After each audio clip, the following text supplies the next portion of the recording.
Hello, this is our Rats at Team 4545 League, analyzing the game between QLWQZNZN and Mike A. This was played in the under 2200 section first round. White's team is ahead 2-1. So White needs a draw, Black needs a win. Okay. Now, if you have been following these matches, you might remember a very interesting game last event, where in the playoffs, where we played this exact same opening line and Q had to go in for some extreme complications, sacrifice some material to avoid a draw, because at that time White's team needed a win. So apparently Black prepared this line, had a few things to work with. Not really sure what both the players play, but this is what they call the Sveshnikov Sicilian, and as I said in the last video, this thing's been around forever, and it's still around, so apparently White has never refuted it, and it remains popular. And I guess one of the drawbacks with book lines is that you can play it like a grandmaster for a long time, and you don't have to think for yourself for a while. Okay, so this is all book, all theory. I don't know all the lines, all the possibilities. I don't want to know all the lines and all the possibilities, because I'm not going to play this as White, and I'm not going to play it as Black. What you do is your business. But for me, I'll do something else to just stay away from having to learn all this stuff. I can concentrate on other facets of my game, and if I need to prepare this line at some point down the line, well, yeah, I can do it, but there's no point in me looking at it now. That's my opinion. I like to give my opinion. Okay. So, again, I don't know where this diverges from theory. It's pretty much, I'm pretty sure it diverged from the other game, or is very close to it. In the other game, Black hadn't castled, I'm pretty sure, and White had ended up sacrificing on b5, a piece for 2 pawns, and then Black generated this really nice attack on the king side, and didn't finish it off right, and White recovered and consolidated and got his own attack going. But it looks like theoretically White has some chances for attack, simply because the Black king side pawn structure is shattered. But really, the queen's over there by herself. Who's helping? The bishop on d3 isn't really doing a good job. The knight on a3 is out of play. The knight on d5's got a little pressure there, and either rook can go to e1 and then to e3 and then slide on over to g3 or h3, but that takes some preparation, takes some time, which Black has plenty of to recover, and it's Black's move right now. Okay, so takes here. Now Black has an immediate threat of mate he has to deal with. How does he do that? Okay, and in some respects it almost looks like Black is winning this, because where does White put the piece? If he puts it on f3, Black has e4, which attacks the bishop again and keeps an attack on d5. But White has an interesting resource here, so which leads me to believe this is probably still book. Don't know for sure, but this is a very interesting move. It relies on a discovered attack. Here Black has his choice of minor pieces to take, but in either case White goes and takes a minor piece of his own. Bishop's on knight, and the knight's on the rook. So, very, very clever move. If it's a novelty, congratulations, I like it, but you guys can tell me whether it's book or not. I don't know. But Black decides, after a little bit of thought, that he'll take this one off. And actually, Black is okay here. He's got the 2 bishops for what it's worth. The position is opening up, which can help the bishops. The white knight on a3 is still way out of play. That's one of the reasons I wouldn't like to play this line as White, simply because you're putting a piece out of play that's sitting there forever, and it's going to take a while to get it back into action. Pawn count is even. Black has some double pawns, and most of the Black pawns are split, where White has 2 complete pawn islands. So even though Black's got the 2 bishops and some squares for them, it's probably still an even game. White's attacking a rook, so Black's got to deal with that. Okay, rook c8, and gives white some choices. Does he bring the bishop back, or does he get aggressive and play bishop b7? Okay, played bishop b7, attacking the rook again. Now the rook slides over. Now does white want to take on a6? It kind of looks risky. I'm not going to calculate it out. White spent a lot of time on this move, if I recall. Let's see. Yeah, he did. He spent 12 minutes on it. So nothing wrong with the move white played. It still keeps the attack on a6, and now it's going to gobble a bishop on e6 and get rid of the fact that black has the bishop pair. It would be down to bishop versus knight. Okay, so black decides he doesn't want any of that. He wants to keep his two bishops. Now it's kind of interesting. Now black's attacking a bishop and has some discoveries at his disposal. So how does white plan to handle this? Well, he had taken 12 minutes on this move, so certainly he had something planned. And there it is, bishop c6. Declining, taking the pawn on e6 and putting a tempo on that rook. Okay. So now rook e7, which renews the idea of all kinds of discoveries. Anywhere on this diagonal, or maybe even to d7, could cause white some embarrassment. So white puts a pin on the bishop. If the bishop discovers, the rook on e7 falls. So very interesting position. And black just lets him keep the pin. White wasn't threatening on e6, although theoretically could give up the queen. Queen takes e6, rook takes e6, and bishop d5, but you don't want to go into an ending where you have a rook and bishop against the queen if you don't have to. We certainly can do better. So now just bishop d5, which almost threatens to win the piece, but black has resources.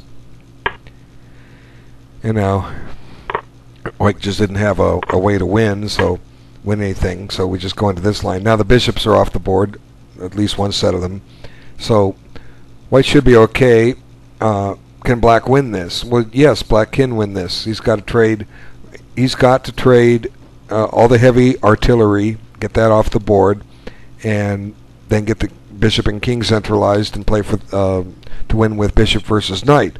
And it can be done. And I'll say it again. I've got a game in my library, Stoltz versus Kazhdan, The Hague, 1928. It's library entry number 158. And Kazhdan demonstrated why the bishop beats the knight in the ending. Essentially, you send the king and the bishop into the enemy pawn structure, provoke some weaknesses, advances, and then start attacking those weaknesses, and eventually white gets zugzwang with his knight and gives up a square. Black gets a little closer and eventually wins a pawn, and then turns around and converts that pawn into a queen. So play it over at your leisure. It's there, not going anywhere. I want to keep it there. It's quoted in all the endgame books. I hope you've seen it. And now white's is finally getting his knight back into play. So here, move 25. You stuck it there on the opening, and now at move 25, it's finally getting in the game. But the knight does all right with the way it goes. Not too sure about b4 at first glance. Let's see. Well, yeah, you can do it because you can't take with the pawn because c2 hangs. You can't take the pawn with the knight because then you're going to get checkmated. So now renewing some of the mate threats. Probably white can get away with c takes b4 here, and he does. Okay, now queen e2, attacking the knight. Now the knight runs, you might get embarrassed here. But where's the knight going to run to? d4? What? Well, again, they have the mate, but white's got to find a good move. Black's gotten active here, so guards the knight from an active position. Okay, so now f3, interesting move. Trying to weaken the white king side up. Creating a little flight square. And now some potential attacks on the king. So white's got to tread lightly here, it seems. He might have to play knight e3 here just to get g3 a little better protected. Can't play queen takes f3 at this point because the queens will be exchanged and black will take on b2, checking the king, and white can cry. Okay, so he chases the queen out of there. Now the queen's guarding the knight, the knight's guarding the rook, so black's a little more active. White's going to have to be careful. What's white do? Very good move. Rook e8. The point is, if black trades rooks, he gets checkmated. Do you see it? Okay.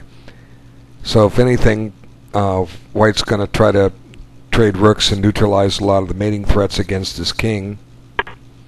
So check, and knight comes back. And some exchanges. Now, I guess white's happy with the draw here. How close is he?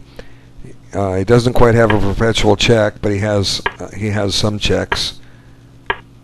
Okay, so I think well, white's almost out of checks. He has d7, but white's happy with the draw because you're playing for the team. But white just goes ahead and takes this pawn off. Now let's stop and evaluate. White has 5 pawns. Black has 4, and white just needs a draw. White's queen is now active. Well, so is black's, but my guess is white's going to get his draw just from this position. He's survived all the threats that black had come up with. Black had a little bit of initiative there for a while, but it kind of ran out of steam.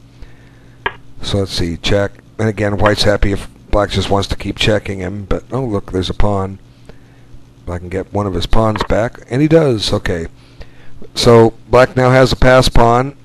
White has an outside pawn majority, for what that's worth. The pawn on d6 is a long way from promotion. White can blockade it, I'm sure. Many ways to do that. Okay, oh, black gives back his pawn, but I guess black has another pawn over here if he wants it, or he can take this one. Which one to take? It's an interesting choice. If you're playing for a win, my guess, unless there's a tactical reason not to, would be to take the one on h4, simply because it gives you, as black, another pass pawn. Okay? So I can't say what's going to happen if you take it. I don't remember which one he took. I think he took on b2. No, he didn't. He checked first. And now he took on a2. So I might have taken the one on h4 just to get a second pass pawn on the board, because you only have one pass pawn and you really need 2. You got to, if you're going to try to win this, you got to need 2. Now it seems that in this position, white has everything covered. The queen guards the knight, and the knight guards b2. So black's going to have to attack b2 again. How's he do that?